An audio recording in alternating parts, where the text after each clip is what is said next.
হুম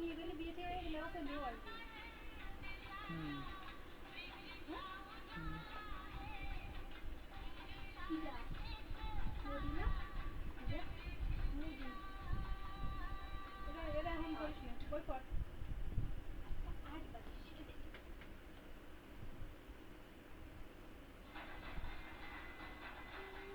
থেকে আমার internet unstable বলে কেন?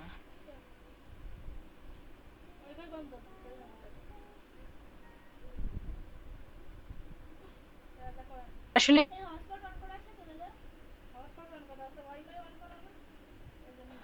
ওয়াইফাই অন করা কই? ওয়াইফাই অন করা না, এতক্ষণ তো ঠিকঠাক মতো চলছিল, কি হলো? খেলা শুরু হয়ে গেছে আমাদের, এরকম হয় কি করে জানো?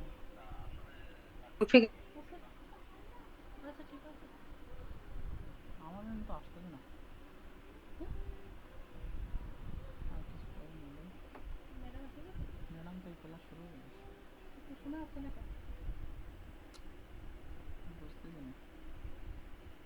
বেসিক কনফিগারেশন, আর যেটা হচ্ছে হাই রেজুলেশন পিকচারের জন্য ব্যবহার করা হয়, এবং সেটাকে আমরা বলেছিলাম ট্রু কালার রিপ্রেজেন্টেশন। সেটা হচ্ছে কি যে পার কালারের জন্য 8 বিট করে ব্যবহার করা হতো, অর্থাৎ 1 বাইট। অর্থাৎ এই ক্ষেত্রে একটা কালারকে রিপ্রেজেন্ট করা হয় হচ্ছে 24টা বিটের মাধ্যমে বা 3 বাইটস এর মাধ্যমে, ওরকম ঠিক হচ্ছে আছে। না। অর্থাৎ এটাকে ট্রু কালার রিপ্রেজেন্টেশন বলা হয়ে থাকে, অথবা হাই ডেফিনিশন কালার রিপ্রেজেন্টেশনও বলা হয়ে থাকে। তো এক্ষেত্রে আবার কিছু সুবিধা অসুবিধার কথাও পড়েছিলাম, যে আসলে এটা যেগুলো পড়ানো হয়ে গেছে, আমি মোর ডিটেলসে না যাই। তো এরপরে হচ্ছে আমরা যেটা যাব সেটা হচ্ছে আমাদের এই যে ডিসপ্লে মনিটর। যেহেতু আমরা এখানে ইন্টারফেসিংটা পড়ছি, এবং ইন্টারফেসিং এর ক্ষেত্রে আমরা অলরেডি একটা কিবোর্ড ইন্টারফেসিং এর যে বেসিক কিছু টার্মস, বেসিক যে ব্যাপার স্যাপার, সেগুলো সম্পর্কে আমরা জেনেছি, সেগুলো আমরা পড়েছি, এবং সেটা ছিল কি ইনপুট ডিভাইস। তো আমরা এখন একটা আউটপুট ডিভাইসটা দেখব, সেটা হচ্ছে কি ডিসপ্লে মনিটর। তো এটার ক্ষেত্রে হচ্ছে আমাদের কালার কোডিংটা কাজে লাগবে, যেটা আমরা পড়ে এসেছি কালার মডেল এবং কালার কোডিংটা। সেটা আমার কাজে লাগবে যখন হচ্ছে আমরা কালার মনিটরটা পড়বো, ঠিক আছে। তো আমি হচ্ছে ডিসপ্লে মনিটরের একদম বেসিক লেভেলটা বোঝার জন্য, যেমন আমরা তো আসলে ধাপে ধাপে আসলে এক একটা ডেভেলপমেন্ট হয়ে থাকে। তো একদম প্রাথমিক লেভেলের যে মনিটরটা ছিল, যেটা আসলে বর্তমানে ব্যবহার করা হয় না, বাট সেটা থেকে আমরা শুরু করবো যে আসলে কেন এবং কিভাবে একটা ধাপের পরে আর একটা ধাপ এসেছে, ঠিক আছে। তো সেজন্য আমরা বেসিক লেভেলে যেটা ছিল সেটা হচ্ছে সাদা কালো একটা মনিটর, ঠিক আছে, যেটাকে বলা হয় হচ্ছে মনোক্রোমাটিক ডিসপ্লে মনিটর।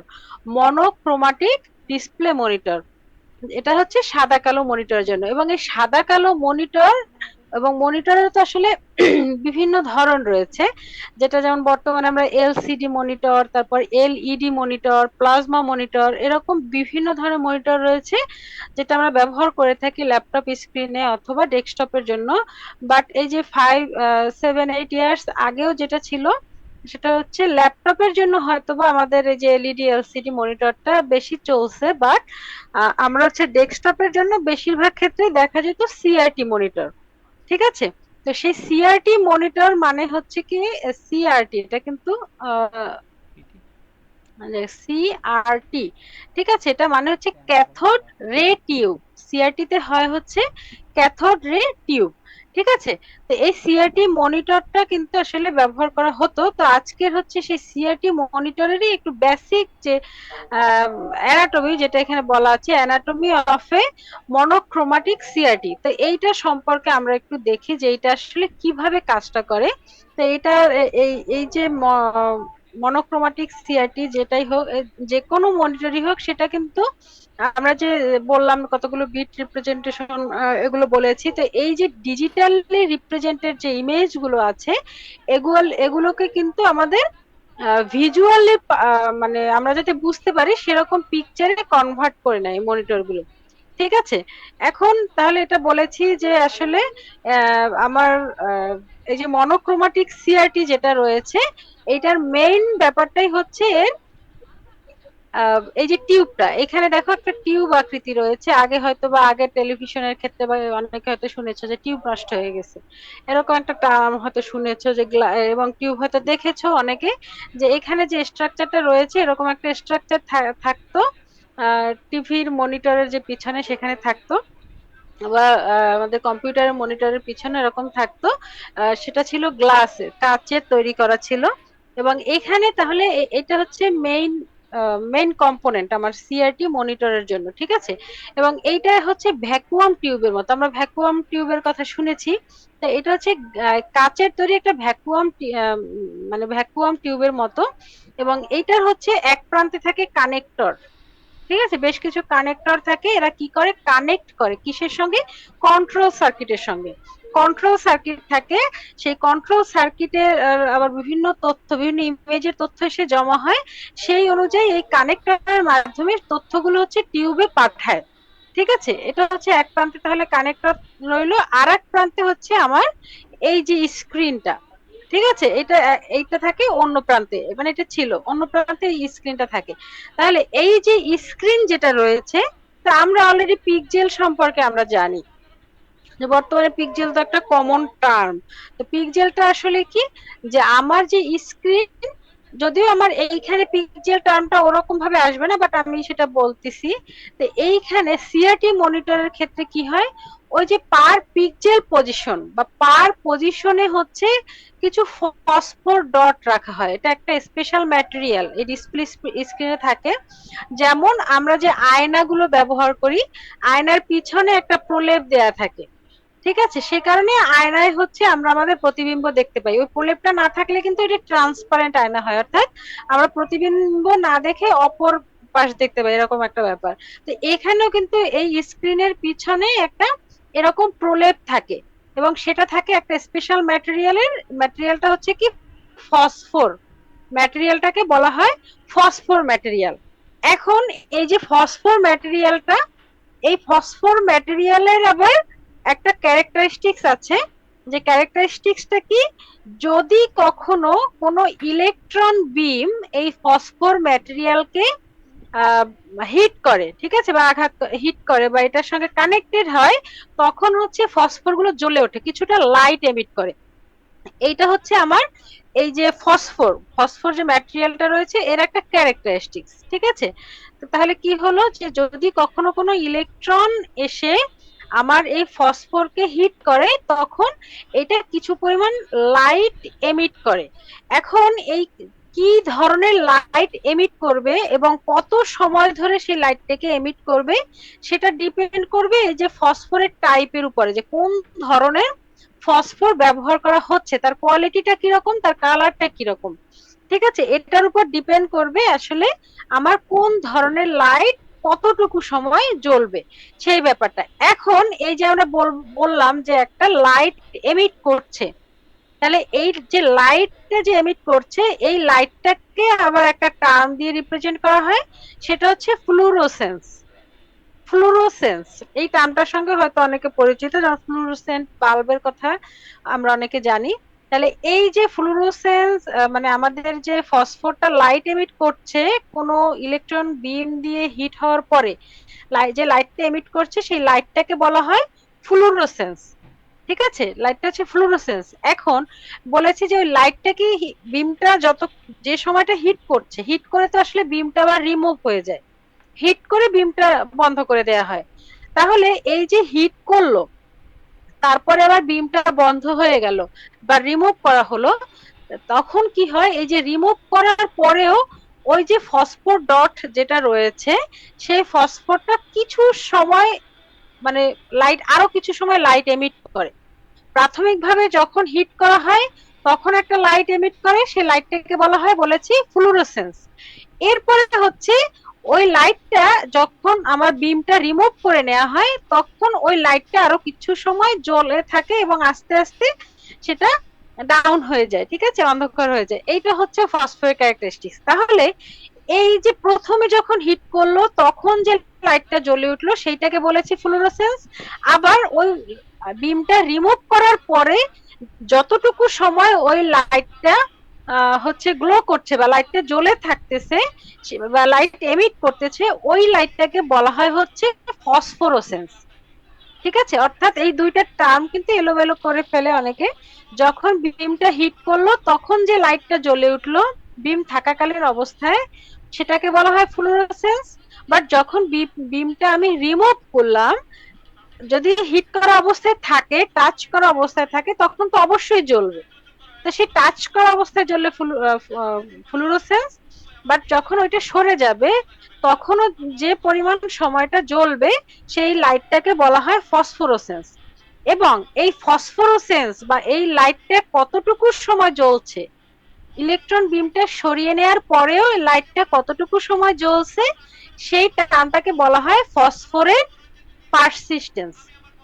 ঠিক আছে, তাহলে আমরা তিনটা টার্ম কিন্তু এখানে মানে আমরা শিখলাম, যে একটা হচ্ছে ফ্লুরোসেন্স, একটা হচ্ছে ফসফোরোসেন্স, আর একটা হচ্ছে ফসফোর্স পারসিস্টেন্স। ঠিক আছে, তাহলে ফসফোর্স পারসিস্টেন্সটা হচ্ছে, এটা হচ্ছে একটা টাইমের রেসপেক্টে। আর ফ্লুরোসেন্স আর ফসফোরোসেন্স হচ্ছে কি, এটা হচ্ছে লাইট এমিটের রেসপেক্টে এই টার্মগুলোকে বর্ণনা করা হচ্ছে। আচ্ছা, যাই হোক, এটা হচ্ছে বিভিন্ন টার্ম। এখন এখানে আরো তো বিভিন্ন কিছু আছে, যেমন আচ্ছা, এখানে আরো বেশ কিছু জিনিস আছে, সেগুলো কি, যেমন এইখানে কানেকশনের মানে কানেক্টর যেগুলো আছে, কানেক্টরের পরে কিন্তু এখানে একটা ইলেকট্রন বিম ইন্ডিকেট করে, ইলেকট্রন গান ইন্ডিকেট করা আছে।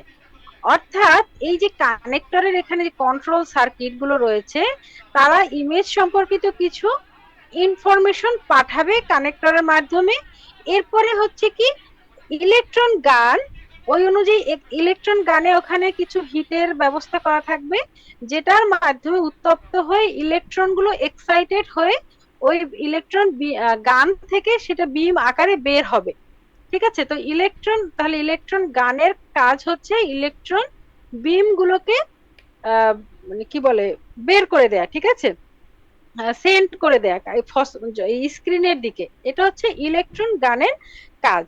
ঠিক আছে, এখন এই ইলেকট্রন গুলো আসলে কিভাবে যাবে এবং কখন যাবে কখন যাবে না, কখন একটু কম যাবে কখন একটু বেশি যাবে, তা আমরা বলেছি যে এখানে ইন্টেন্সিটির একটা ব্যাপার রয়েছে, যেটা ডিরেক্ট কোডিং এর সময়ও আমি পড়িয়েছি। বা কালার, যেমন আর জিবি, যে তিনটা কালার আমরা জানি যে এই তিনটা কালারের মাধ্যমে যে কোনো কালার তৈরি করা পসিবল।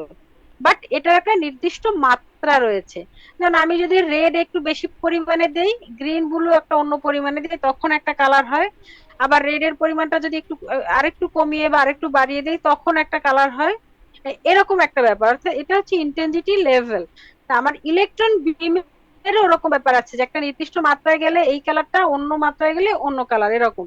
যদিও আমরা কালারেরটা এখন বলছি না, আমরা ব্ল্যাক অ্যান্ড হোয়াইট যে মনিটর আছে সেটার কথা বলছি। এবং সেটার জন্য এখানে কিন্তু একটা মাত্র ইলেকট্রন বিম রয়েছে। ঠিক আছে, আর যদি আমরা কালার মনিটর বলতাম, এখানে আমাকে তিনটা মৌলিক কালারের জন্য তিনটা ইলেকট্রন গান ইউজ করতে হতো। আচ্ছা, এখন এই যে ইলেকট্রন গুলো, যেটা বললাম যে ইন্টেন্সিটি অনুযায়ী সেটা কতটুকু যাবে, সেইটা আবার কে কন্ট্রোল করে, এই যে কন্ট্রোল ইলেকট্রোড যেটা রয়েছে সে এটা রেগুলেট করে। ঠিক আছে, এরপরে হচ্ছে একটা ব্যাপার, যে ইলেকট্রন বিম গুলো এক্সাইটেড হয়ে ওটা কিন্তু ছড়ানো ছিটানো অবস্থায় যাচ্ছে, যাচ্ছে বাট ছড়ানো ছিটানো অবস্থায় যাচ্ছে। তাহলে এদেরকে আসলে একটা ফোকাস করে একটা নির্দিষ্ট লাইনে নিয়ে আসার কাজটা করবে কে, কাজটা করবে হচ্ছে এই ফোকাসিং ইলেকট্রোড। এখানে কিন্তু অনেকগুলো টার্ম, পার টার্মের জন্য আলাদা আলাদা ডেফিনেশন এবং তাদের ক্যারেক্টারিস্টিক্সও আলাদা আলাদা রয়েছে, সেটা কিন্তু আমাদের ভালো করে বুঝতে হবে। আচ্ছা, এরপরে যেটা রয়েছে হরাইজন্টাল ডিফ্লেকশন প্লেট, আর একটা রয়েছে ভার্টিক্যাল ডিফ্লেকশন প্লেট। এখন এই যে এই দুইটা প্লেটের কাজ হচ্ছে, যেমন আমরা কিবোর্ডে দেখেছিলাম যে প্রত্যেকটা কি কি হয়, রো এবং কলাম অনুযায়ী সাজানো থাকে, এবং কোন কিটা প্রেস করা হয়েছে সেটা কিন্তু ওই রো এবং কলামের যে সংযোগ স্থল সেটার মাধ্যমে আমরা বের করেছিলাম। তো এখানেও তো আমার আসলে যে ফসফোর ডট গুলো কিন্তু এরকম ডট ডট ডট করে এক একটা লাইন প্রডিউস করেছে, এরকম অনেকগুলো এই লাইন। নরমালি হচ্ছে এই লাইনগুলো হচ্ছে আমাদের রেজুলেশন অনুসারে থাকে, যেমন আমার ওয়ান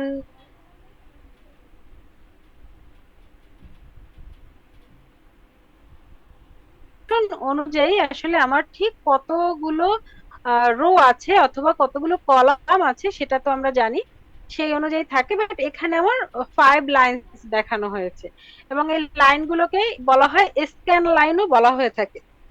আচ্ছা, তাহলে এখন এই যেটা আসলে কোন কলামের কোন রো এর কোন কলাম বরাবর সেটা কানেক্ট হয়েছে, অর্থাৎ নির্দিষ্ট কোন ফসফোর ডটটাকে আমি এই মুহূর্তে ইলেকট্রন বিম দিয়ে হিট করতে চাচ্ছি, সেইটা হচ্ছে আমার সেট করে দিবে এই যে হরাইজন্টাল ডিফ্লেকশন প্লেট আর ভার্টিক্যাল ডিফ্লেকশন প্লেট। এটাকে হরাইজন্টাল ডিফ্লেকশন প্লেট বলা হয়েছে কারণ এটা হচ্ছে রো এর সংখ্যা, অর্থাৎ কোন রোতে আমার নির্দিষ্ট সেই ফসফোর ডটটা আছে সেই অনুযায়ী আমার ইলেকট্রন বিমটাকে বেন্ড করে বা ভাঁজ করে সেই দিকে পাঠায়।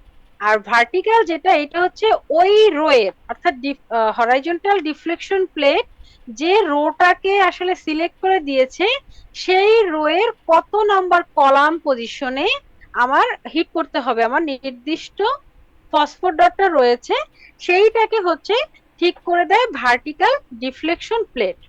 ঠিক আছে, তাহলে এইটার পরে হচ্ছে এই ইলেকট্রন বিমটা এসে সে নির্দিষ্ট ডটে এসে হিট করে সেখানকার লাইটটাকে এমিট করে, সেই নির্দিষ্ট ফসফোর ডটটাকে লাইট এমিট করতে হেল্প করে, অর্থাৎ সেখানে একটা ফ্লুরোসেন্স তৈরি হয় এবং দেন ফসফোরোসেন্স তৈরি হয়ে থাকে, এরকম একটা ব্যাপার। এখন মনে করলাম যে আমার এই সবগুলো কম্বিনেশন যতগুলো আমরা পড়েছি, যে focusing electrode, control electrode, electron গান, তারপর ডিফ্লেকশন প্লেট যেগুলো রয়েছে বোথ হরাইজন্টাল এন্ড ভার্টিক্যাল, এগুলো মিলে কি হচ্ছে আমার এই যে ডটগুলোকে আমার একটা একটা করে স্ক্যান লাইন, যেহেতু আমি বলেছি লাইনগুলোকে আবার আমার এই মনিটরের ভাষা বা গ্রাফিক্সের ভাষা এগুলোকে স্ক্যান লাইনও বলা হয়। এটা কি করবে, লাইন বাই লাইন করবে। তাহলে হরাইজন্টাল ডিফ্লেকশন প্লেটসটা কি করবে, এটা হচ্ছে লাইন বাই লাইন, যে এই প্রথমে লেফট থেকে রাইটে স্ক্যান করতে করতে যাবে, যেহেতু এটা স্ক্যান করবে পার ডট বাই ডট বা per pixel position by pixel position, এই জন্য এটা হচ্ছে হরাইজন্টাল ডিফ্লেকশন প্লেটের কাজ, যে হচ্ছে লেফট থেকে রাইটে নিয়ে যাবে। ঠিক আছে, লেফট থেকে প্রথম পজিশন, তারপর দ্বিতীয়টা, তৃতীয়টা, অর্থাৎ একদম যখন প্রথম আমার এই কাজটা শুরু হবে নতুন কোন ইমেজের ইনফরমেশন, তখন একদম প্রথম লাইনের প্রথম যে ডটটা রয়েছে সেটা থেকে শুরু করবে, এই এই যে হরাইজন্টাল ডিফ্লেকশন প্লেট সেটা শুরু করবে এবং ভার্টিক্যাল ডিফ্লেকশন প্লেট দুইটা মিলে, এবং প্রত্যেকটা ডট ডট এরকম করতে করতে এই শেষ ডট পর্যন্ত আসবে। ঠিক আছে, আসার পরে এরপরে হচ্ছে কি করতে হবে, ওদেরকে সেকেন্ড লাইনের আবার প্রথম পজিশনে চলে যেতে হবে। তাহলে তাহলে এই যে সেকেন্ড লাইন থেকে এই যে প্রথম পজিশনে আসছে, এই যে এখানে একটা দাগ টানা আছে, এইটাকে বলা হয় রিট্রেস। রিট্রেস, এবং যেহেতু এটা হরাইজন, এটা হচ্ছে লাইন বাই লাইন, এটা হচ্ছে হরাইজন্টাল রিট্রেস বলা হয়ে থাকে এখানে। যখন রো বাই রো এরকম রিট্রেস হচ্ছে, অর্থাৎ এক লাইন থেকে পরের লাইনের প্রথম পজিশনে চলে যাচ্ছে, যেমন আমরা কম্পিউটার প্রোগ্রাম করার সময় স্ল্যাশ এন ব্যবহার করি, যে পরের লাইনের প্রথম পজিশনে কার্সরটা চলে যায়, এখানে ওরকম একটা ব্যাপার, এই যে রিট্রেসটা হয়। তো যখন এই রিট্রেসটা হয় তখন কিন্তু কোনো ইলেকট্রন বিম কাজ করে না, তখন ইলেকট্রন বিমটা অফ অফ থাকে।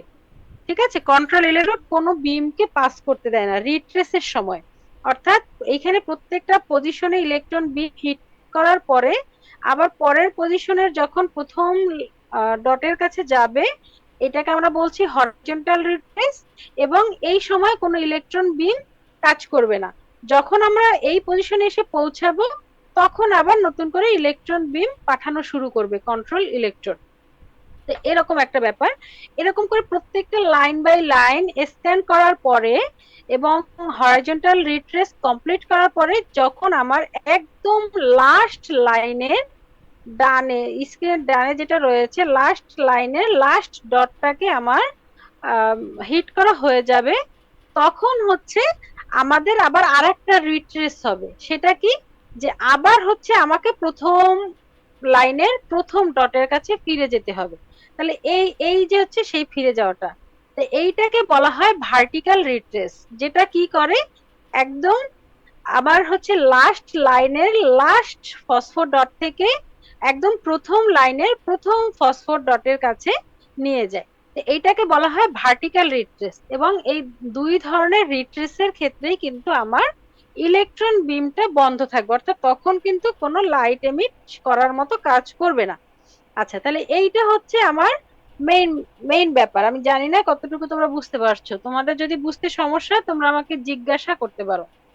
তোমরা কানেক্টেড আছো কম, তারপর যারা আছো তারা ব্যাপারটা বুঝতে পারছো কিনা দেখো।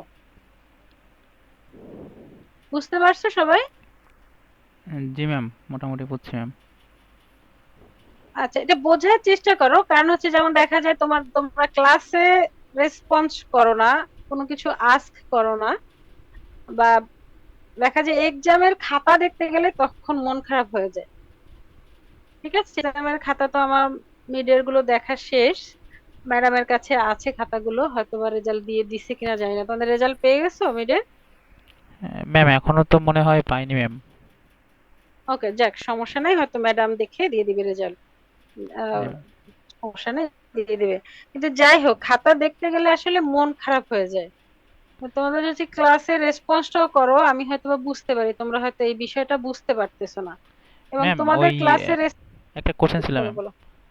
ম্যাম হুম হুম ওই হুম। যে মিড টার্মের ম্যাম কোশ্চেন, আমি আপনাকে ওই কোশ্চেন নিয়ে একটু কথা বলতে চাচ্ছিলাম ম্যাম, তা আপনি বলছিলেন যে ক্লাসে হুম। বলবেন। ম্যাম ওই যে হ্যাঁ হ্যাঁ, বলো বলো। ম্যাম ওই যে ডিজাইনের যে ইয়েটা দিছিলেন ম্যাম, মানে র্যাম ডিজাইনের যে কোশ্চেন। ডিজাইনের ওইটা ছিল কি? হ্যাঁ হ্যাঁ, 4K RAM, 4K RAM, তাই না? ম্যাম ওখানে 4K RAM সিস্টেম ডিজাইন করতে বলা ছিল নাকি? ম্যাম 4K র্যাম সিস্টেম না ম্যাম, ওখানে জাস্ট হ্যাঁ, এরকম বলা ছিল। কথা বুঝতে পারছি না। ম্যাম শুনতে পাচ্ছেন? হ্যালো হ্যাঁ হ্যাঁ, শুনতে পাচ্ছি, বলো। হ্যাঁ হ্যাঁ, বলো বলো। ম্যাম, ওখানে একটা কোশ্চেন এরকম ছিল যে আপনি ম্যাম ওখানে ছিল যে আপনার 8 বিটের একটা কম্পিউটার ছিল। তো 8 বিটের হুম কম্পিউটারের ম্যাম অ্যাড্রেস বাস থাকে 16 বিটের। তো 16 বিটের হুম। অ্যাড্রেস বাস থাকলে ম্যাম 2 টু দি পাওয়ার 16 এই সংখ্যক ম্যাম জেনারেট করতে পারে মেমোরি সেল। তো সেক্ষেত্রে ম্যাম ওইটা ডিজাইন করতে হলে আমার মোট কতগুলো 4K র্যাম চিপের না দরকার হবে? তো ওইটা হচ্ছে। না, সেরকম ছিল না ব্যাপারটা। তোমার কোশ্চেনটা ছিল 4K RAM সিস্টেম ডিজাইন করতে হবে। তোমার 8 বিটের ছিল হচ্ছে তোমার সিস্টেম। সেখানে তুমি বলেছো 16 বিটের তোমার ই থাকে, অ্যাড্রেস বাস থাকে, এবং 8 বিটের থাকবে ডেটা বাস। বাট যে- তোমার ওইটা ছিল, অনেকে এই ভুলটা করছো যে 4K RAM সিস্টেম, তার মানে হচ্ছে ওই সমস্ত কিছু মিলে তোমার একটা 4K RAM সিস্টেম তৈরি করতে হবে। অর্থাৎ সেক্ষেত্রে তুমি এটা করতে পারো হয়তো বা 4টা 1K RAM, সেটাই বেশি অ্যাপ্রোপ্রিয়েট। কারণ 8 বিটের দিয়ে সেখানে তুমি 4K RAM আর কতগুলো ই করতে পারবা? 4টা 4K RAM দিয়ে করতে পারো। অনেকে একটা 4K RAM ইউজ করছে, তাকেও মার্কস দিয়েছি। হয়তো 1-2 কম পেয়েছে, বাট যারা দেখা যায় 4টা 1K RAM ইউজ করে কাজ করছো, তারা হয়তো ফুল মার্কস পেয়েছো। ঠিক আছে, কারণ ওটা হচ্ছে ছিল 4K RAM সিস্টেম, মানে টোটাল সিস্টেমটাই হবে এমন যে টোটাল সিস্টেমটা মিলেই হচ্ছে তোমার জি জি ম্যাম বুঝছি। এরকম একটা সিস্টেম সেখানে। এবং সে এবং ফুল এরকম ছিল যে, যেহেতু ফুল পার্সিয়াল ছিল, অনেকে আবার লিনিয়ারের যে ব্যাপারটা ছিল সেই অনুযায়ী করে দিছে। সেটাও হবে না। যেহেতু ফুল পার্সিয়াল ডিকোডিং এর কথা বলা ছিল, তার মানে এখানে কি ডিকোডার ব্যবহার করে দেখাতে হবে। সেখানে চাইলে তুমি 2 to 4 ডিকোডার ইউজ করতে পারো, অথবা 3 to 8 সেটা ইউজ করতে পারো। তবে যেহেতু 4K RAM সিস্টেম, সেক্ষেত্রে 2 to 4 ডিকোডার ইউজ করাই হচ্ছে প্রিফারেবল। তারপরে যারা অন্য ডিকোডার ইউজ করেছো, অন্যভাবে দেখানোর চেষ্টা করেছো, তাদেরকেও মার্কস দিয়েছি, সমস্যা নেই। কিন্তু আমার মনে হয় তোমাদের ওইটাই বুঝতে সমস্যা হয়েছে, যে 4K RAM সিস্টেম কথাটা ছিল। এই কথাটা অনেকে না বোঝার কারণে দেখা যায় 2 to the power 16 করে ওই জি ম্যাম, জি 16টা ম্যাম, হয়তো বা জি র্যাম ম্যাম, হ্যাঁ কানেক্ট হ্যাঁ ম্যাম, করছে এই অনেক। এই এই বিষয়টা ম্যাম হ্যাঁ, আমি বুঝি বুঝি নাই হ্যাঁ, ম্যাম, ওই কোশ্চেনে হ্যাঁ, ধরতে পারছিলাম। কিন্তু ম্যাম হ্যাঁ, আলটিমেটলি ওই হ্যাঁ, আমি ম্যাম ওই যে যেহেতু যেহেতু ফোর কে হুম, ফোর, আমি চিন্তা করছিলাম ম্যাম এরকম যে 4K র্যাম চিপ দিয়ে আমি জাস্ট 2 to the power 16 হুম, এটা ভাগ করে ম্যাম মোট মানে 16টা 4K র্যাম চিপ ইউজ করলে টোটাল 64K মেমোরি পাওয়া যায় ম্যাম। আমি ওই হুম, চিন্তা হুম, করে দিছিলাম ম্যাম, কিন্তু হ্যাঁ, হ্যাঁ, আলটিমেটলি বুঝতে পারি নাই। হ্যাঁ, হ্যাঁ, আমি বুঝতে পারছি, এইটাই অনেকে করছে, কিন্তু সিস্টেম কথাটার দিকে খেয়াল করলে হয়তো তোমরা এটা বুঝতে কিন্তু পারতে। ম্যাম কোশ্চেনটা যদি যেহেতু এরকম, 4K র্যাম। কিন্তু ম্যাম কোশ্চেনটা হুম, যদি বলো। এরকম হতো ম্যাম যে 4K র্যাম চিপ ডিজাইন করতে হবে মানে 1K র্যাম চিপ দিয়ে, সেক্ষেত্রে ম্যাম বুঝতে কোনো সমস্যা হতো না, কিন্তু ওই র্যাম সিস্টেম বলাতে ম্যাম আমরা অনেকেই হয়তো বুঝতে পারিনি ম্যাম যে আসলে এই যে না, এটা সমস্যাটা। অনেকে অনেকে কিন্তু অ্যান্সার করছে ভালোভাবেই, অনেকে অ্যান্সার করছে, কয়েকজনের সমস্যা হয়েছে আর কি। জি ম্যাম। অনেকেই সুন্দর করে অ্যান্সার করছে, এবং 1K র্যামই যে ব্যবহার করতে এরকম না, 4K ব্যবহার করে একটা অনেকে হয়তো বা একটা 4K র্যাম ইউজ করেছে, তো সেটা মার্কস পেয়েছে, সেটাও সমস্যা নাই। তবে 1K টাই বেশি প্রিফারেবল, কারণ একটা 4K র্যাম ইউজ করলে অনেকগুলোই অ্যাড্রেস লাইন দেখা যায় আনইউজড থেকে যায়। তো সেক্ষেত্রে যে আর হচ্ছে এত ছোট ইসে 4K র্যাম একটা ব্যবহার করে দেখানোর থেকে দেখা যায় যারা 1K করে ব্যবহার করেছে, সেইটা বেশি প্রিফার করা হয়েছে। কিন্তু তার মানে এই না যে যারা 4K ব্যবহার করে করছে, যে একটা 4K সিস্টেম দেখাইছে তারা মার্কস পায়নি, এরকম না, তারা মার্কস পেয়েছে। এবং জি সেই ম্যাম। সঙ্গে মেমোরি ম্যাপের একটা ব্যাপার কিন্তু ছিল, যে মেমোরি ম্যাপটা আবার দেখা যায় অনেকে শুধু ডিজাইনটা করছে বাট মেমোরি ম্যাপটা শো করে নাই, তারা হয়তো হাফ মার্কস পেয়েছে এরকম। জি ম্যাম। মার্কস তো কম, 3 মার্কস ছিল, হয়তো বা 3-2 এরকম তারা পেয়েছে যদি মেমোরি ম্যাপটা না দেখাইছে। আর যারা টোটালটা দেখাইছে তারা ফুল মার্কস ম্যাম পেয়েছে, ওখানে সমস্যা মেমোরি ম্যাপের ক্ষেত্রে ম্যাম ওই যে ফার্স্ট অ্যাড্রেসটা ম্যাম নেই। আমি যদি আগে থেকে মানে যে কোনো একটা ধরে নেই ম্যাম, তাহলে তো সেক্ষেত্রে হবে মানে ফার্স্ট অ্যাড্রেসটা ম্যাম। ফার্স্ট অ্যাড্রেসটা হ্যাঁ সেরকম করে করা যাবে যদি নিজেরা ধরে নাও। জি ম্যাম, জি আর ম্যাম। যদি টোটাল সিস্টেম হয় তাহলে সাধারণত 0-0 দিয়েই শুরু হওয়ার কথা, যেহেতু আমার টোটাল সিস্টেম আমি কনসিডার করেছি যে এটা 4K র্যাম সিস্টেম, এর বেশি হবে না, কমও না, এটা আমি ধরে নিয়েছি। তো সেক্ষেত্রে সাধারণত 0-0 দিয়ে শুরু হয়। তবে যারা এরকম লিখে দিছে যে আমি স্টার্টিং অ্যাড্রেস এটা ধরে নিয়ে করেছি, তারাও মার্কস পেয়েছে, তাদেরকেও দিয়েছি, কারণ সেটাও হবে, কারণ এটার তো মেমোরি বাড়ানো যাবে। তো সেক্ষেত্রে অন্য একটা ধরলেও হবে, সমস্যা নেই ওকে ম্যাম। তাদের। হ্যাঁ, ওকে। আর প্রশ্ন তো কি, আর একটা ব্যাপার ছিল যে ডিভাইস ইনিশিয়েটেড, যে ইনপুট আউটপুটের যে ব্যাপার, এইটা অনেকেই কি কি লিখছো, ম্যাম ম্যাম অনেকে ঠিক ম্যাম করে এটা তো লিখছে। ম্যাম এটা তো ইন্টারাপ্ট ড্রাইভেন ইনপুট আউটপুট হবে রাইট, ম্যাম। হ্যাঁ, হ্যাঁ, রাইট, ইন্টারাপ্ট ড্রাইভেন ইনপুট আউটপুটটা কিভাবে কাজ করে সেই কথাটা এখানে বলা জি ছিল। ম্যাম, জি ম্যাম। ওটা অনেকেই দেখা যায় অন্য কিছু লিখে রাখতো, তো সেটাও হতাশার ব্যাপার। এইটা ম্যাডাম ওই আসলে বইতে ছিল ম্যাম, বইটা ফলো করছিলাম ম্যাম, এই জন্য আর কি বইয়ের বই ছাড়াই তো দেখা যায় অন্য যেগুলো আছে সেক্ষেত্রে সিপিইউ কে নিজে ব্যস্ত, এটা আমি ক্লাসে একদম খুব সুন্দর করে উল্লেখ করে বলে দিয়েছিলাম, যে অন্য ক্ষেত্রে হচ্ছে সিপিইউ নিজে অ্যাকশনটা নেয়, নিজে হচ্ছে পেরিফেরাল কে বারবার চেক করে যে ও কিছু দিবে কিনা, ওর কিছু দেয়ার আছে কিনা। বাট ইন্টারাপ্টে কি হয়, ওটা সিপিইউ নিজের মতো কাজ করতে থাকে, ওকে বারবার চেক করতে হয় না। যখন পেরিফেরাল ডিভাইস গুলো কোনো কিছু দরকার হয় ইনপুট ডিভাইসের বা আউটপুট ডিভাইসের, তখন ওরা নিজেরা যোগাযোগ করে যে আমার এখন এটা দরকার। তার মানে কি, ডিভাইস ইনিশিয়েটেড, এটা ডিভাইস, পেরিফেরাল ডিভাইসটা নিজে ইনিশিয়েট করছে, অর্থাৎ সিপিইউ নিজে বারবার চেক করতে হচ্ছে না, সিপিইউ ইনিশিয়েট করছে না। তো এইটা হচ্ছে ক্লাসে আমি বারবার বলেছিলাম যে ইন্টারাপ্টের সুবিধা হচ্ছে এইটা যে সিপিইউ কে বারবার চেক করতে হয় না, এটা হচ্ছে ডিভাইসটা নিজে তার যখন দরকার হবে তখন সিপিইউ কে বলবে যে আমার এই কাজটা দরকার, এরকম একটা ব্যাপার ছিল। জি ম্যাম। আর একটা কোশ্চেন ছিল, আমার তো মনে নাই যদিও,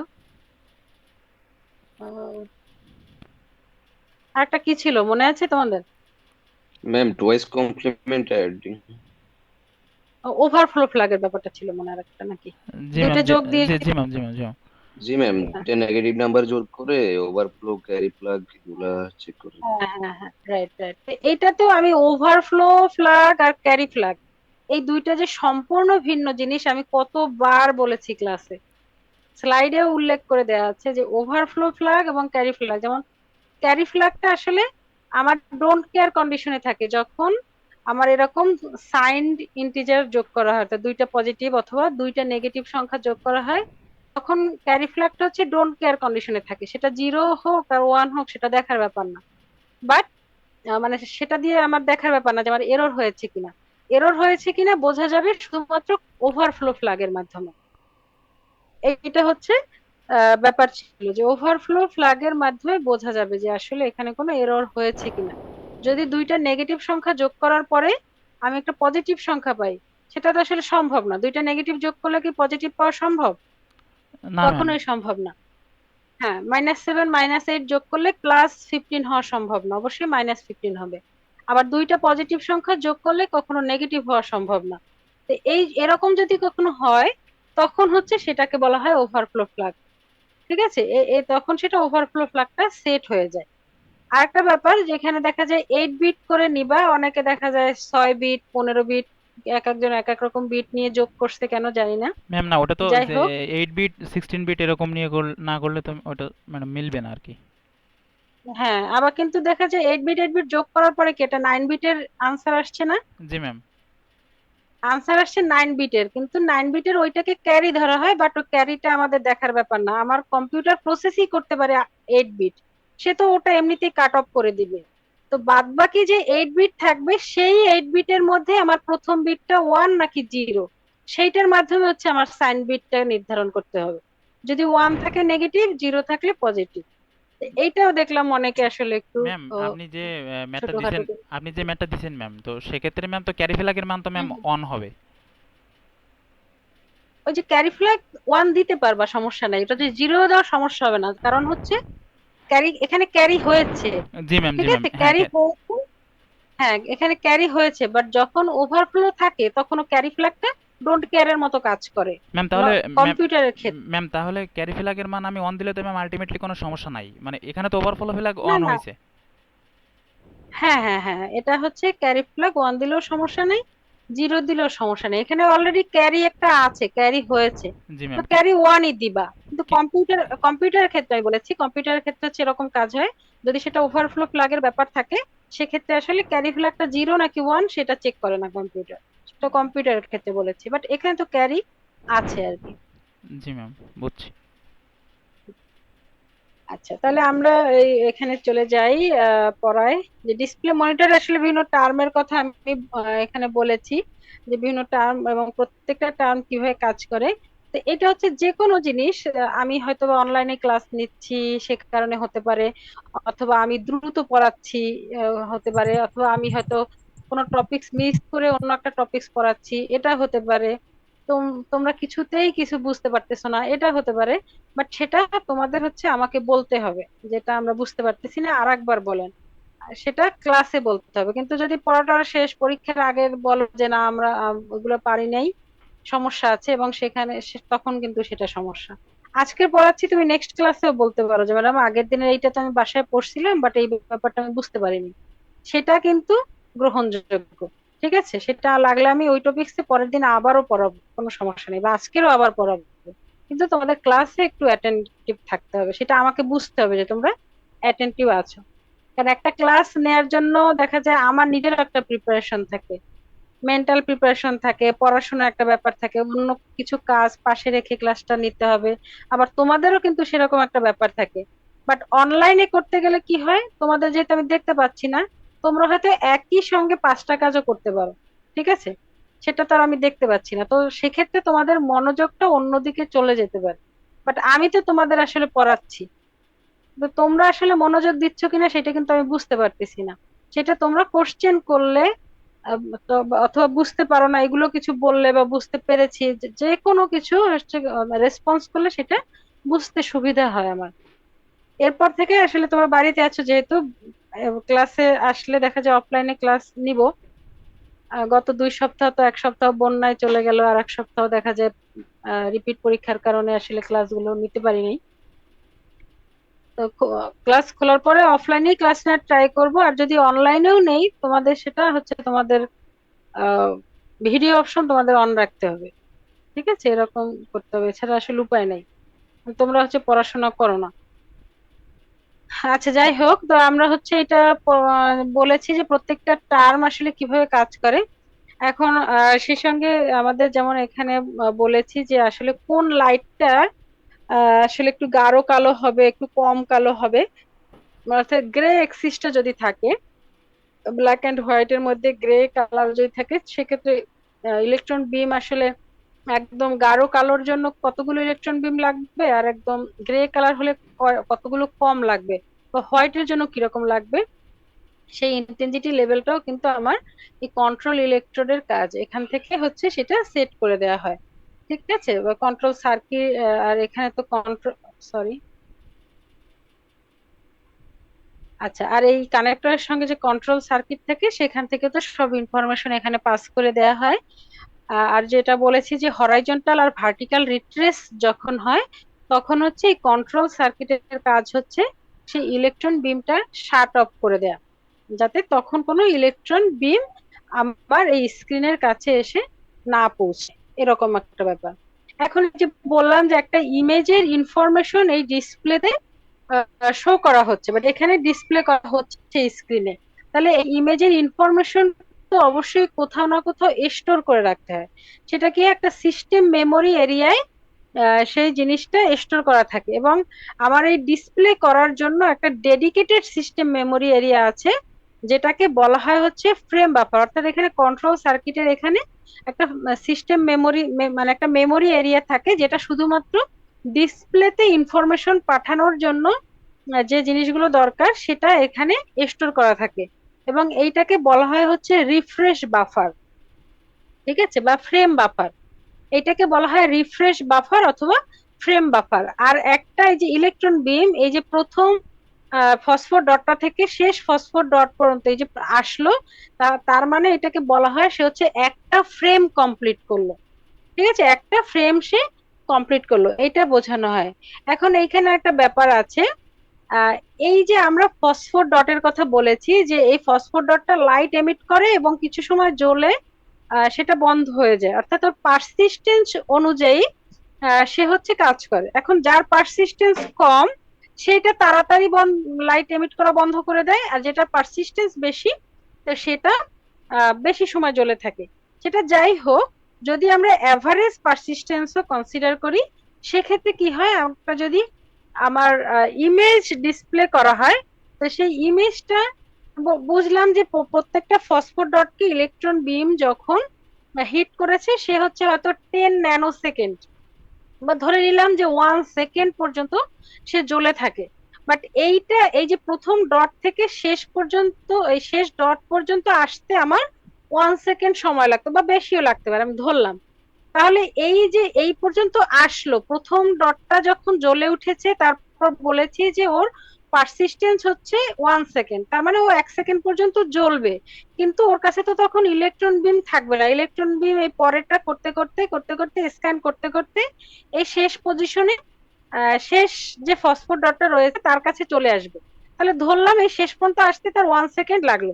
এইখানে যখন সে আসবে তখন কি হবে, প্রথম যে ফসফোর ডটটা ছিল ওটার আলোটা নিভে যাবে, তখন আমি হয়তো একটা ইমেজ দেখতে পাচ্ছি বাট ইমেজটা তখন আমার চোখের সামনে থেকে সরে যাবে, অর্থাৎ স্ক্রিন আর সেটা ডিসপ্লে করতে পারবে না, অথবা ফ্লিকার হবে, ব্লার হয়ে যাবে।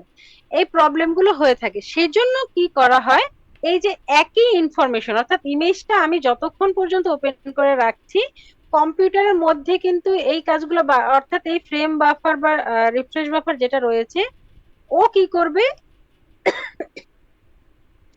এই পর্যন্ত এসে বসে থাকবে না, এই পর্যন্ত এসে ও আবার প্রথম থেকে শুরু করবে, আবার প্রথম থেকে শেষ পর্যন্ত আসবে, আবার প্রথম থেকে শুরু করে শেষ পর্যন্ত আসবে, এরকম করতে থাকবে। অর্থাৎ এই যে আগে যে লাইট গুলো জ্বলেছিল ফসফোর ডট গুলো অনুযায়ী আমরা যে পিকচারটা দেখতে পাচ্ছি সেটা যেন ব্লার না হয়ে যায়, সেজন্য ও হচ্ছে এরকম বারবার এই যে প্রক্রিয়াটাকে বলা হয় রিফ্রেশ করা। অর্থাৎ একটা ইমেজের ইনফরমেশনের জন্য এই যে প্রথম স্ক্যান লাইন থেকে শুরু করে শেষ স্ক্যান লাইন পর্যন্ত সে স্ক্যান করতে করতে গেল, এইটাকে মানে হলো সে একবার রিফ্রেশ করলো, একবার স্ক্যান করলো, নেক্সট টাইম ওই ইমেজটাকে আমার সামনে ধরে রাখার জন্য পরবর্তী সময়ে সে হচ্ছে ওই যে আবার প্রথম থেকে একই ইনফরমেশন ওই প্রথম থেকে শুরু করে শেষ পর্যন্ত আবার স্ক্যান করলো, এটাকে বলা হয় রিফ্রেশ করা।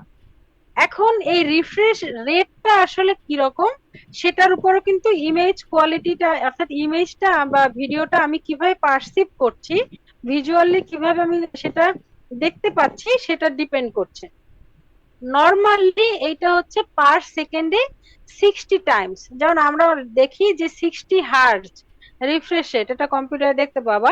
60 হার্জ নর্মাল, এটা হচ্ছে নর্মাল, যে অবশ্যই ফসফর ডটের যে পারসিস্টেন্সের ব্যাপার, যে অর্থাৎ এটা যতটুকু সময় জ্বলে থাকতে পারে সেইটা দর্শকের চোখে সেইটা মানে ডিসপ্লেটা স্থির রাখার জন্য এই পার সেকেন্ডে যদি 60 বার করে সেই রিফ্রেশটা করে, তাহলে হচ্ছে দেখা যায় যে ওইটা ব্লার হয় না বা ফ্লিকারটা হয় না।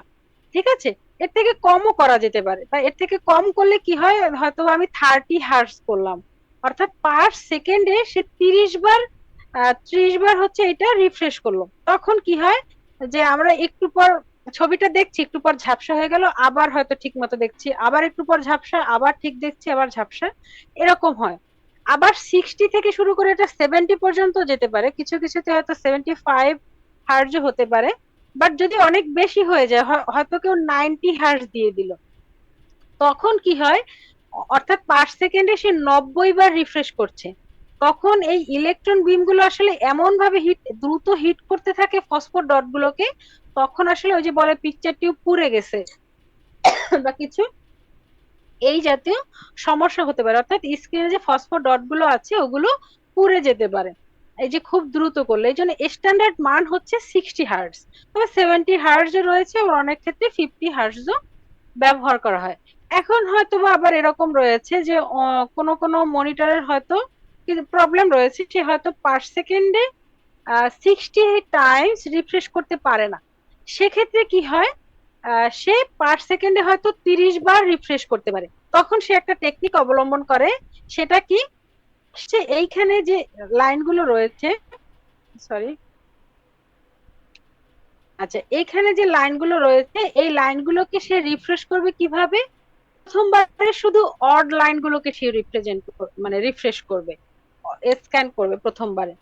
তার পরের বারে যখন সে আবার এই শেষ থেকে শুরু করবে, প্রথমে আসবে এই শেষ থেকে সরি, এই শেষ থেকে শুরু করে প্রথমে প্রথমে হয়তোবা সে 1 নম্বর লাইন, তারপর 3 নম্বর লাইন, তারপর 5 নম্বর লাইন রিফ্রেশ করবে। তারপরে যখন আবার শুরু করবে তখন সে 2 নম্বর লাইন, 4 নম্বর লাইন করবে, আবার পরে শুরু করবে 1, 3, 5 এরকম করে। অর্থাৎ সে কিন্তু পার সেকেন্ডে 30 বার পারে, এবং সে 30 বারই করছে, বাট সেটা আমরা বুঝতে পারবো না। কারণ কি, কারণ এই যে পিকজেল পজিশন বা এই ফসফোডটের পজিশন গুলো এত কাছাকাছি থাকে যে দেখা যায় প্রথম রোতে যে ইনফরমেশন, বেশিরভাগ ক্ষেত্রে সেকেন্ড রোতেও প্রায় মোরলেস সেম ইনফরমেশন থাকে। তো সেক্ষেত্রে কি হয়, যদি এরকম এক লাইন বাদ দিয়ে রিফ্রেশ করা হয়, তার সেক্ষেত্রে আমাদের সামনে কিন্তু ওই যে 60 হার্জ রিফ্রেশ রেটের যে ব্যাপারটা, ওই রকম একটা প্রায় ওই রকম একটা ভিউই আমাদের সামনে চলে আসে। এরকম একটা ব্যাপার এখানে হয়, এবং এই যে টেকনিকটা, অর্থাৎ রিফ্রেশ রেট ওর যা রয়েছে সেটাকে ডাবল করে দেয়া, অর্থাৎ ওর রিফ্রেশ রেট হচ্ছে 30 হার্টজ, বাট সেটাকে ডাবল হয়ে হয়ে যাচ্ছে 60 হার্টজ। এই পদ্ধতিটাকে বলা হয় ইন্টারলেসিং। ঠিক আছে, ইন্টারলেসিং রিফ্রেশ, ইন্টারলেসড রিফ্রেশ রেট এরকম একটা বলা হয়ে থাকে। ঠিক আছে, এইরকম একটা কনসেপ্ট আমার এখানে রয়েছে। এটা বুঝতে পারছো কিনা, কারো কোনো প্রবলেম আছে এই এই ব্যাপারটা বুঝতে?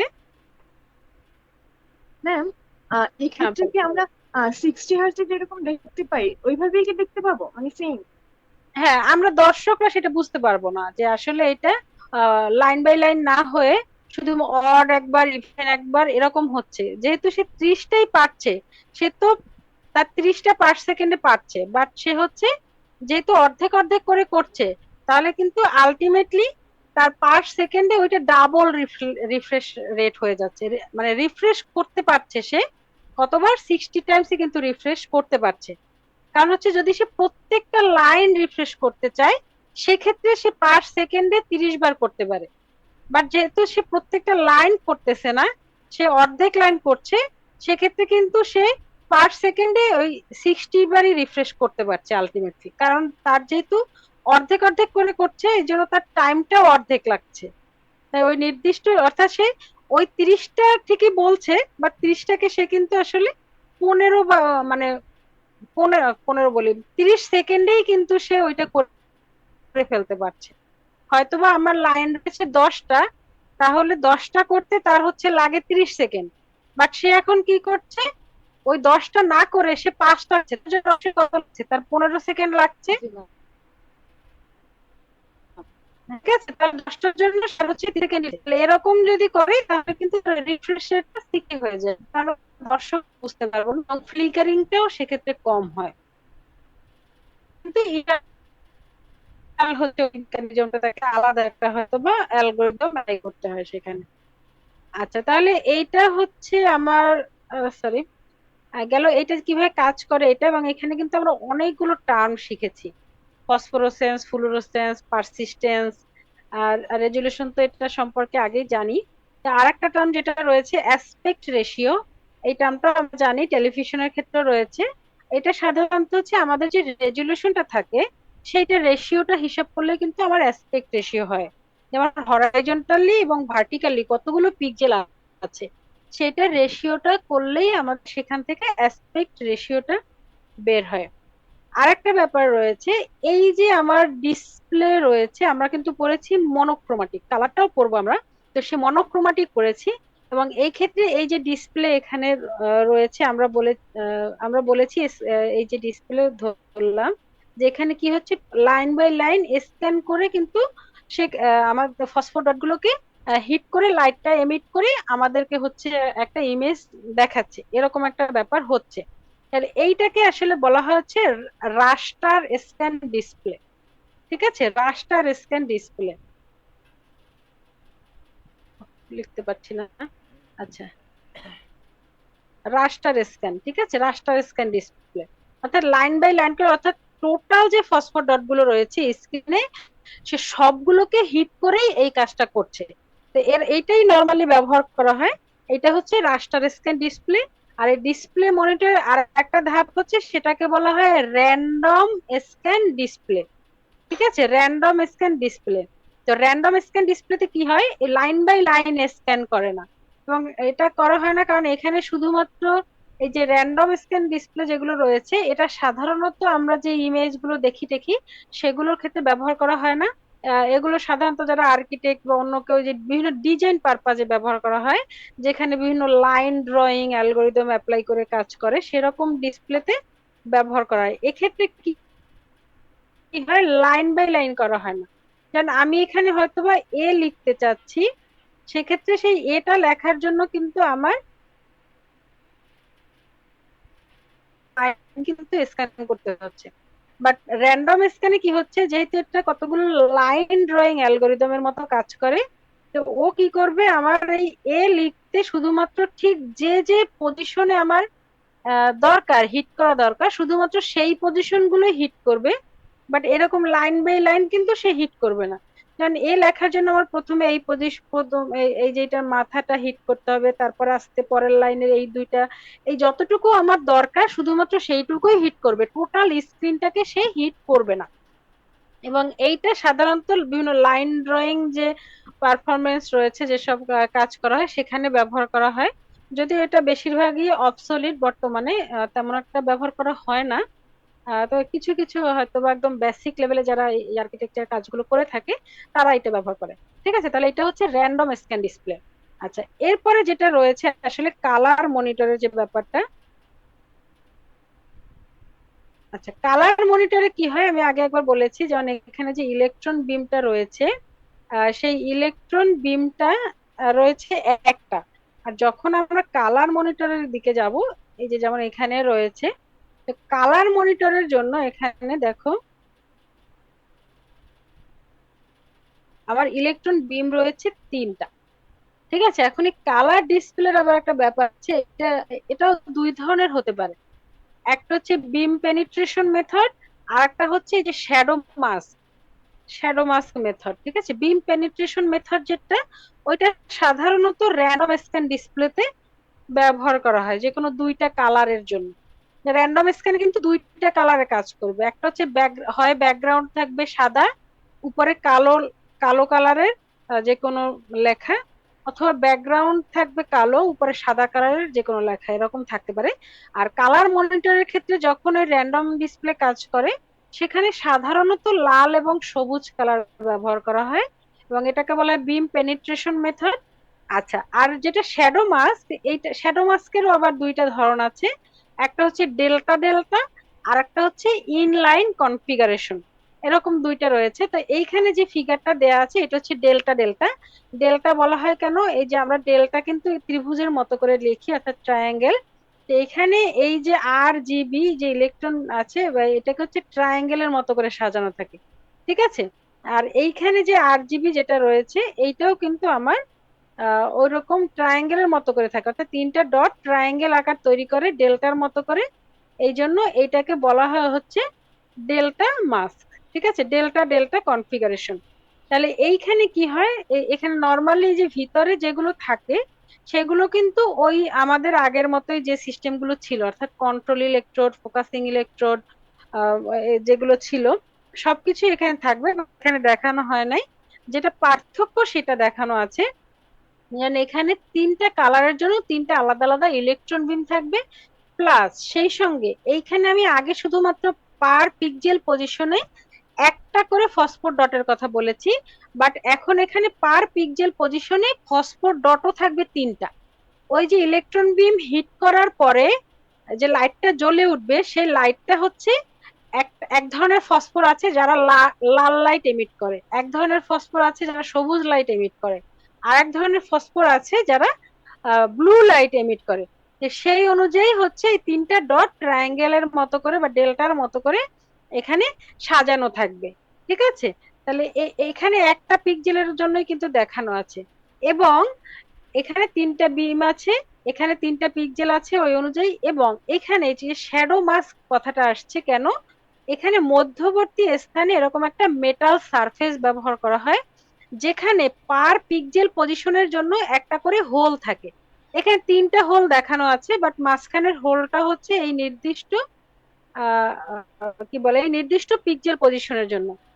এই হোলটা হচ্ছে সেট করা থাকে সব সময়, যে এই হোলটা মধ্যে যদি কখনো কোনো ইলেকট্রন বিম আসে, অর্থাৎ এখানে তো তিনটা আলাদা আলাদা ইলেকট্রন বিম, তিনটা আলাদা আলাদা ইলেকট্রন বিম তিনটা আলাদা আলাদা ফোকাসিং ইলেকট্রোডের মাধ্যমে ফোকাসড হয়ে এসেছে, বাট এখন তো তিনটাকে একটা নির্দিষ্ট পিক্সেল পজিশনে পাঠাতে হবে।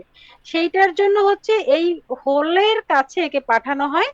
হোলের কাছে তিনটা বিম একত্রিত হয়ে সেইটা আমার এই যে তিনটা ফসফোর ডট রয়েছে তাদের কাছে গিয়ে তাদেরকে হিট করবে, এবং ওই তিনটা কালার কম্বিনেশন ইন্টেন্সিটির উপর ডিপেন্ড করে তিনটা কালার কম্বিনেশন আমাদের চোখে এসে ব্লেন্ড হয়ে আমরা একটা কালার কম্বিনেশন দেখবো। বাট বাস্তবে কি হচ্ছে, ওখানে তিনটা কালারই থাকে, বাট এমন ভাবে তারা ব্লেন্ড হয় যে আমরা যখন একটা নির্দিষ্ট দূরত্ব থেকে সেটা দেখি তখন ওই ব্লেন্ডেড ভার্সনটা, অর্থাৎ ব্লেন্ড হয়ে যে একটা কালার হয়ে থাকে সেই কালারটাকে আমরা তখন দেখতে পাই। এখন এখানে যে তিনটা ফসফোর ডট রয়েছে, তিনটা ফসফোর ডটের যে সেন্টার, সেই সেন্টার একটা ডটের সেন্টার থেকে অন্য একটা ডটের সেন্টারের যে দূরত্ব সেইটাকে বলা হয় পিচ, ঠিক আছে। পিচ, PITCH, পিচ বলা হয়। পিচ টার্মটাও হয়তো অনেকে শুনে থাকবে আগে, পিচ, ঠিক আছে। দুটা দুইটা ফসফো ডটের মধ্যবর্তী যে দূরত্ব, সেন্টারের মধ্যবর্তী দূরত্ব সেটাকে বলা হয় পিচ। তাহলে এইটা যে গেল, এইটা হচ্ছে আমার ডেল্টা ডেল্টা শ্যাডো মাস্ক, যেখানে ট্রায়াঙ্গুলার ভার্সন হিসেবে থাকে, ঠিক আছে। এইটা আসছিল প্রথমে। এরপর দেখা যায় যে এবং এটা থাকলে হচ্ছে কনফিগারেশনটা এমন যে একটু ইজিলি না, বাট হয়তো দেখা যাচ্ছে প্রথমে একটু খরচ হয়তো কম হয়েছে, বাট পিকচার কোয়ালিটিও ভালো ছিল। বাট পরবর্তীতে দেখা গেছে যখন হাই রেজুলেশন বা হাই ডেফিনিশন যে টিভি বা মনিটর গুলো রয়েছে সেখানে দেখা গেছে যে ডেল্টা ডেল্টার থেকে যদি এগুলোকে ইনলাইন সাজানো হয়, অর্থাৎ এখানে তো এরকম করে সাজানো আছে, এরকম না সাজিয়ে প্রত্যেকটা পিক্সেল পজিশনে যদি ইনলাইন এরকম ডট ডট ডট তিনটা ডট এরকম লাইনে সাজানো থাকে ট্রায়াঙ্গেল না হয়ে, তখন দেখা যায় সেইটা আরো ভালো কোয়ালিটির ইমেজ সেখান থেকে পাওয়া পসিবল। এবং সে কারণে হাই ডেফিনিশন টিভির যে মনিটর গুলো আছে সেক্ষেত্রে ইনলাইন কনফিগারেশনটাই ব্যবহার করা হয়, ঠিক আছে। তো এইটা হচ্ছে আমার CRT মনিটরটা কিন্তু পড়লাম। ঠিক আছে, বলেছি যে সিআরটিটা ব্যবহার করা হয় না বর্তমানে, তারপরেও আমরা সেই সিআরটি মনিটরটা একটু পড়লাম, এটা বেসিকটা বুঝলাম। এরপরে নেক্সট ক্লাসে হচ্ছে আমরা এলসিডি মনিটরটা একটু পড়বো। মনিটর তো অনেক ধরনেরই আছে, দেখা যায় এলইডি, প্লাজমা, অনেক কিছুর কথা বলেছি, বাট আমরা সেগুলো সব পড়বো না। আমরা সিআরটিটা পড়েছি এবং বর্তমানে যেটা ব্যবহার করা হয় বেশি এলসিডি, সেইটা পড়বো। এবং এই সিআরটি মনিটরের যে ব্যাপারটা ছিল, এইখানে হচ্ছে আরো যে এলসিডি বা এলইডি এগুলোকে বলা হয় ফ্ল্যাট প্যানেল। তো সিআরটি মনিটরে কি হয় তোমরা দেখবা যে, যদি দেখে থাকো, হয়তো তোমরা তো অবশ্যই দেখছো, সিআরটি মনিটরের যে সামনের অংশটা সেটা কিন্তু এরকম থাকে। ঠিক আছে, একটা বাক্স, ঠিক আছে, বাট সামনের অংশ, অর্থাৎ যে কোনো দর্শক সে যদি ঘরে দেখা যায় মনিটরটা এখানে, বাট এই কোনায়ও যদি একজন দর্শক থাকে অথবা এই কোনায়ও দর্শক থাকে, তারাও কিন্তু খুব ভালোভাবে মনিটরটা থেকে সবকিছু স্পষ্ট দেখতে পারে।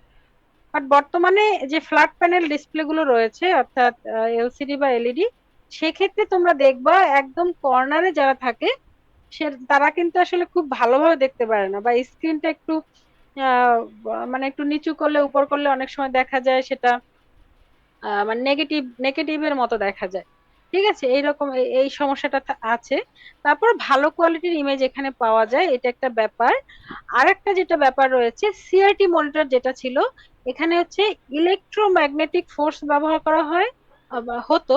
সে কারণে এটা আসলে ওই যে আমরা বলি যে আসলে মনিটরের দিকে তাকিয়ে থাকলে চোখের ক্ষতি হয়, সেটা কিন্তু আসলে সিআরটি মনিটর থেকেই মেইনলি আসছে। যে আমরা যদি সিআরটি মনিটর যেটা ছিল, সিআরটি মনিটর, ওইটা ব্যবহার করলে ওইটার যে রশ্মিটা সেটা কিন্তু আমাদের চোখের ক্ষতি করে। ঠিক আছে, বাট ফ্ল্যাট প্যানেল ডিসপ্লে বা এলসিডি তে কিন্তু এই ব্যাপারটা নাই। এখান থেকে ওরকম কোনো রশ্মি নির্গত হয়ে আমাদের চোখের ক্ষতি করে না। বাট এখানে বা যে ধরনের মনিটরই হোক না কেন, যাই হোক না কেন, সেইটার দিকে যদি একাধারে অনেকক্ষণ তাকিয়ে থাকা হয়, সেটা চোখের উপর প্রভাব পড়বে, সেটা অন্য ব্যাপার। বাট যে রশ্মি কেন্দ্রিক যে চোখের ক্ষতিটা, সেইটা আমার এলসিডি বা এলইডি মনিটরে সেটা হয় না, সেটা সিআরটি ডিসপ্লেতে হয়। এবং এইটা তো আমরা জানি এটা অনেক ওজন ছিল, দামে সস্তা বাট ওজন অনেক বেশি ছিল, জায়গা অনেক বেশি লাগতো রাখার জন্য, অনেক ইনস্ট্রুমেন্ট রাখতো, এইসব কারণে কিন্তু এইটা আসলে আস্তে আস্তে অবসলিট হয়ে গিয়েছে। এবং বর্তমানে এই কারণে ফ্ল্যাট প্যানেল ডিসপ্লে গুলোই হচ্ছে সব ঘরে ঘরে এখন, টিভির মনিটর হোক, কম্পিউটারের মনিটর হোক, সবকিছুই ফ্ল্যাট প্যানেল ডিসপ্লেটাই হচ্ছে সবকিছু দখল করে নিয়েছে, এরকম একটা ব্যাপার।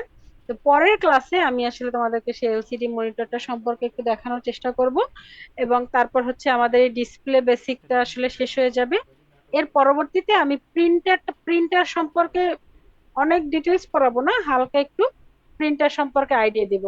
আর একটা ব্যাপার তোমাদের রয়ে গেছে, যেমন বর্তমানে আমরা আসলে ইউএসবি ব্যবহার করি সব জায়গায়, ইউনিভার্সাল সিরিয়াল পোর্ট। তো আগে বিভিন্ন ধরনের পোর্ট ছিল, সেটা থেকে বর্তমানে আসলে সবকিছুতেই আগে যেরকম কিবোর্ডে এক ধরনের পোর্ট, মাউসে এক ধরনের পোর্ট, মনিটরের এক ধরনের পোর্ট, আবার প্রিন্টারের জন্য এক ধরনের পোর্ট, এরকম ছিল। তো বর্তমানে সেটা না করে আমরা হচ্ছে একত্রিত করে একটা ইউনিভার্সাল পোর্টে নিয়ে আসছি, সেটা হচ্ছে কি ইউএসবি পোর্ট। ঠিক আছে, বর্তমানে কিন্তু অনেক ধরনের প্রজেক্টরও ইউএসবি পোর্ট ব্যবহার করে, যদি ছোটখাটো যে প্রজেক্টর গুলো আছে ব্যবহার করা হয়। তো সেটা পড়বো, তারপরে আমাদের মোটামুটি আমরা থিওরিটা শেষ করব। প্রিন্টার এবং ইউএসবি পোর্টটা পড়ে মোটামুটি থিওরি শেষ করব। তারপর ল্যাবের যে ব্যাপারটা রয়েছে, ল্যাবের ব্যাপারে একটু কথা বলি। যে আমরা যে ল্যাব গুলো মানে করব, তোমরা হয়তো বা মাইক্রো প্রসেসর কোর্সে বেশ কিছু ল্যাব করছো, সেখানে কি কেউ রাস্পবেরি পাই ইউজ করে প্রজেক্ট করছো? না ম্যাম, এখন পর্যন্ত আমরা কেউ রাজবেরি পাই ইউজ করি নাই। ওকে, সমস্যা নাই। তো আমি চাচ্ছি এই সেমিস্টারে তোমরা ওই মাইক্রো প্রসেসরের মতো এরকম বিভিন্ন চিপের কানেকশন দিয়ে টিয়ে পেরিফেরাল ডিভাইস ইউজ করে, বা যেমন সেন্সর হচ্ছে তোমাদের ম্যাডাম পড়াচ্ছেন, বিভিন্ন ধরনের সেন্সর বা ছোটখাটো কিবোর্ড, মনিটর, এগুলো বিভিন্ন পেরিফেরাল ডিভাইস ইউজ করবা। এবং সেখানে অবশ্যই প্রত্যেকে, সেটা তোমরা গ্রুপ ওয়াইজ প্রজেক্ট করতে পারো, কোনো প্রবলেম নাই, বাট রাস্পবেরি পাই ব্যবহার করে হচ্ছে তোমাদের প্রজেক্ট করতে হবে। আমি রাস্পবেরি পাইয়ের যে বেসিক যে ব্যাপারটা আমি সেটা তোমাদের পড়াবো। বাট আজকে তোমাদের এই কথাটা বলার উদ্দেশ্য হচ্ছে, তোমরা হচ্ছে আমাকে এই সপ্তাহটা, আমি হয়তোবা মঙ্গলবার পর্যন্ত ক্লাস নিব আশা করি। তো এই সপ্তাহের মধ্যে তোমরা হচ্ছে এই ডিসিশন আমাকে হচ্ছে লিস্ট দিবা যে কে কোন প্রজেক্ট করতে চাও। যেহেতু এখানে একটু খরচের ব্যাপারও রয়েছে, কারণ রাস্পবেরি পাইয়ের যে মডিউল গুলো এগুলো কিনতে হবে। তো সেক্ষেত্রে হয়তোবা চাইলে তোমরা গ্রুপ করতে পারো, ম্যাম বাট ওই গ্রুপ মানে রাস্পবেরি পাইটা একটু মোটামুটি ম্যাম একটু কস্টলি ম্যাম, আমি দেখছি ম্যাম আর হ্যাঁ কি হ্যাঁ হ্যাঁ মোটামুটি। হ্যাঁ হ্যাঁ, সেজন্যই বলেছি। আর আমিও এর আগে রাস্পবেরি পাই দিয়ে করাই নেই। ওরা এমনি প্রজেক্ট করছে আর কি, বিভিন্ন ধরনের ব্লুটুথ মডিউল বা আরডুইনো দিয়ে এটি ওগুলোই করছে। রাস্পবেরি পাই আসলে আমিও করাই নাই, বাট এটা আসলে দরকার, যেহেতু তোমরা মাইক্রো প্রসেসরে বাদ বাকি সবকিছু শিখে আসছো। তো এখানে রাস্পবেরি পাইয়ের দামের জন্য আমি শুধু তোমাদের গ্রুপ করতে বলছি, আর কিছুই না। তবে গ্রুপ করো, রাস্পবেরি পাই শেখো, সেটা আমি চাচ্ছি। এবং সেই জন্য হচ্ছে তোমরা এই মঙ্গলবারের আগেই হচ্ছে আমাকে একটা লিস্ট দিবা। তোমরা অনলাইনে সার্চ করলে হয়তোবা রাস্পবেরি পাই রিলেটেড বিভিন্ন ধরনের প্রজেক্ট পাবে, তোমরা শিখবা। আমি যে বেসিক যেটা আছে রাস্পবেরি পাই সেটা আমি তোমাদের দেখাই দেবো, সমস্যা নাই। বাট তোমরা হচ্ছে ঈদের আগেই হচ্ছে আমাকে সেই দিবা, প্রপোজাল জমা দিবা। ম্যাম এবং হ্যাঁ গ্রুপ বলো। কয়জন আর কয়জন হলে বেটার হবে, মানে গ্রুপ নাকি? সাধারণত তো ইন্ডিভিজুয়াল করলে ভালো হয়, কারণ 6 সেমিস্টার ইন্ডিভিজুয়ালি হচ্ছে প্রেফার করা হয়। বাট যেটা বললাম আমি, প্রাইসের উপর ডিপেন্ড করে তোমরা আসলে 2 জন 3 জন, 3 জনের বেশি না করাটাই ভালো হবে, ঠিক আছে? তবে 3 জন হলে এবার প্রজেক্টটা একটু ভালো মানের হতে হবে, আচ্ছা ম্যাম। জি ম্যাম, জি ম্যাম, জি। ঠিক আছে? জি ম্যাম। হ্যাঁ হ্যাঁ, ওকে, তাহলে সেটা হচ্ছে তোমরা আমাকে এই সপ্তাহে হচ্ছে সেই প্রপোজালটা পাঠাবা।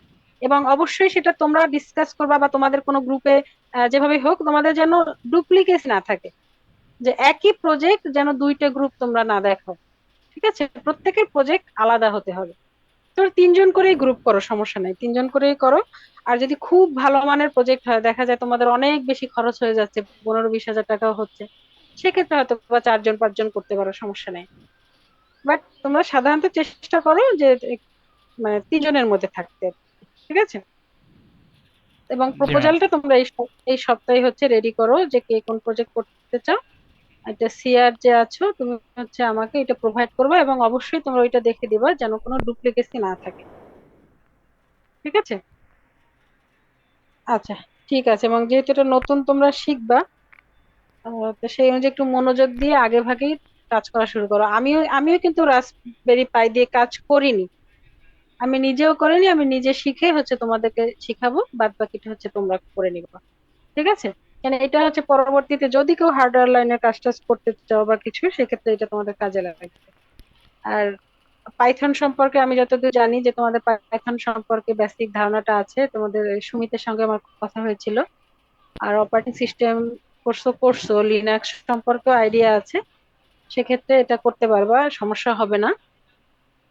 কারণ এই রাসবেরি পাই এর ক্ষেত্রে দেখা যায় পাইথন ব্যবহার করে এটার কোডিং করা হয় আর কি। ম্যাম, তা আমি লিনাক্স এবং পাইথনের একদম বেসিক, মানে কোন রকম রান করার ধারণা আছে, কোনো ডিপ নলেজ নাই ম্যাম অনেকেরই। হ্যাঁ হ্যাঁ, অত ডিপ নলেজ খুব বেশি লাগবে না, বেসিকটা থাকলেই হবে। বাদ বাকি তো আসলে যে কোনো প্রোগ্রামিং ল্যাঙ্গুয়েজেরই তো আসলে বেসিকটা জানাটাই ব্যাপার, তারপরটা তো লজিকের ব্যাপার, সেটা পারবা আশা করি। তারপরে সমস্যা হলে অনলাইন আছে, আমি আছি, আমিও লাগলে আবার যেটা না বুঝতে পারো সেটা আমি নিজে শিখে শিখাবো, সমস্যা নাই, ঠিক আছে? তবে শেখো, এটা হচ্ছে নতুন কিছু শেখো, একদম মাইক্রো প্রসেসরে যা পড়ছো সেইটাই এখানে ইউজ না করে একটু নতুন কিছু শেখার চেষ্টা করবে আর কি, সেজন্যই বলা। ঠিক আছে, তাহলে আজকে ক্লাসটা শেষ করব। আর অবশ্যই তোমরা প্রজেক্ট রিপোর্টটা কিন্তু একটু যত্ন সহকারে তৈরি করে দিবা, ভালো করে পড়াশোনা করে। মানে কোন প্রজেক্টটায় কি আছে, ছোট প্রজেক্ট, একদম ছোট প্রজেক্ট তো দিবা না, ঠিক আছে? জি ম্যাম। আচ্ছা, যাই হোক, তা আমি তোমাদের হচ্ছে অ্যাটেন্ডেন্সটা নিচ্ছি। হ্যাঁ, ম্যাম, কিছু বলছো আমি বুঝতে পারিনি, হ্যাঁ বলো। ম্যাম এটা কি গ্রুপ ওয়াইজ, মানে যে গ্রুপটা এটা কি রোল ওয়াইজ হবে নাকি নিজেদের ইচ্ছা মতো? নিজেদের ইচ্ছে মতো করো, সমস্যা নেই,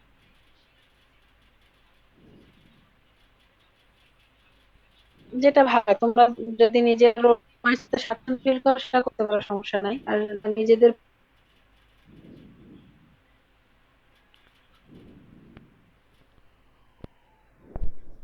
ID 1 2 Yes, ma'am. 3 yes ma'am. 4 Yes, ma'am. 5, 6, 7, Yes, ma'am. 8, Yes, ma'am. 10, Yes, ma'am. 11, 12, 13, 14, Yes, ma'am. 15, Yes, ma'am. 16, Yes, ma'am. 17, Yes, ma'am. 18, Yes, ma'am. 19, 20, Yes, ma'am. 21, Yes, ma'am. 22, 24, Yes, ma'am. 25, 26, Yes, ma'am. 28, Yes, ma'am. 29, Yes, ma'am. 30, 31, Yes, ma'am. 32, 34, Yes, ma'am. 35, Yes, ma'am. 36, Yes, ma'am. 37,